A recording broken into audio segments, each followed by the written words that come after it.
안녕하십니까. 행정인 금융TV 김현웅입니다. 네. 오늘 제가 말씀드릴 내용은 공정거래위원회에서 행정처분을 받았을 때 구제하는 방법에 대해서 말씀드리려고 합니다.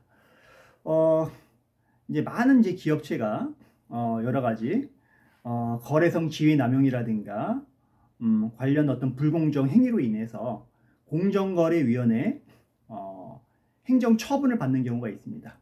통상적으로 대부분 불공정 행위를 당했다는 기업체에서 불공정 관련 민원을 제기하거나 불공정 관련된 어떤 분쟁 조정 신청을 제기하거나 이렇게 해서 불공정 관련된 부분에 대해서 확인이 되게 되면 공정거래위원회에서 관련된 행정처분을 때립니다.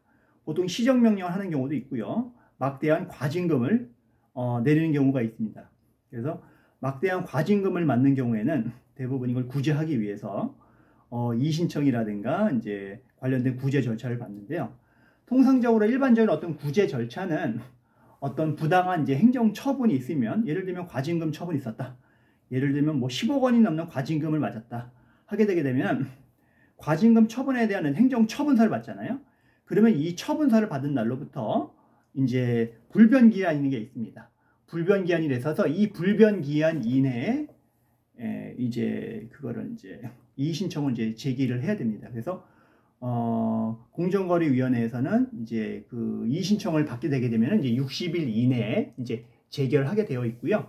그 다음에 통상적으로는 이거 처음에 아까 제가 불변기라고 말씀드렸잖아요. 그래서 처분을 받게 되면 30일 이내에 관련된 어떤 이의신청서를 잘 작성을 하고 이렇게 해서 공정거래위원회에다가 이의신청을 제출하는 겁니다. 그러면은 공정거래위원회에서는 보통 처리기간이 아까 제가 60일이라고 말씀을 드렸잖아요. 다만 30일 범위 내에서도 연장도 가능합니다. 그래서 사안에 따라서 연장을 할 건지 심리가 더 필요할지 않을지 판단을 하고요. 심리가 더 필요하다게 되면 연장 통지를 하게 되어 있습니다. 그래서 부당한 여러 가지 행위에 대해서 뭐가 있으면 과징금 처분 받아, 이거는 일방적 거래성 지위 남용이 아니다. 뭔가를 하단다든가 너무 과도하다. 내가 이 정도 행위를 했는데 과징금 예를 들면 10억 원 때리는 건 너무 부당하다. 라는 취재라든가 이런 식으로 해서 이의신청을 제기를 합니다.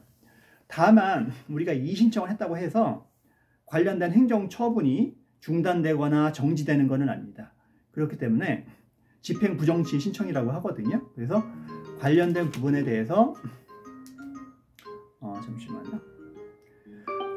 관련된 부분에 대해서 집행정지를 별도로 신청해야 됩니다. 그래서 집행정지 신청을 하고 그 다음에 이의신청이라는 어떤 특별 행정심판 절차를 거치면 되는 겁니다. 또 그 다음으로 이의신청 재결이 있잖아요. 재결이 있은 다음에 또 불복할 수가 있습니다. 이때는 법원에 할 수 있습니다. 법원에 뭘 할 수 있냐면은 고등법원에다가 소를 제기하는 겁니다. 근데 이의신청을 거치지 않고 바로 고등법원을 갈 수도 있습니다.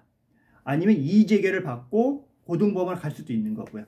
그거는 사안에 따라서 잘 판단해서 하시는 부분인데, 개인적으로는 이의재결 절차를 거쳐서 충분하게 다툰 다음에 그 다음에 안 되게 되면 최후에 고등법원 쪽으로 절차를 밟는 게 어떨까라는 생각은 듭니다. 그래서 그렇게 해서 관할 법원이 서울 고등법원에다가 소송을 제기하는 방법으로 해서 관련된 처분에 대해서 부당함을 다툴 수 있다라고 생각하시면 될 것 같습니다. 그래서 오늘은 부당한 공정거래위에서 부당한 처분을 받았을 때 관련된 내용을 좀 간단하게 말씀드렸고요.